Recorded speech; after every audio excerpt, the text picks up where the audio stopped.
Hola, somos Sergio Grandio e Nicolás Escribano do Centro Educativo Garen. Despois do sucedido na Dana de Valencia, sentimos que obrigan de hacer unha solución para que esta catástrofe non volva a suceder.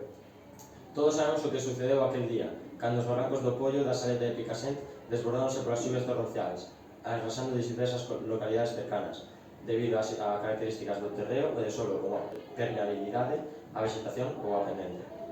Basándonos nun estudo social, económico e científico, diseñamos o noso proxecto, que é unha solución mellor que a que está actualmente vixente. Ben, estudamos o rango de idades de afectados e sorprendeunos unha alta porcentaxe de maiores de 70 anos.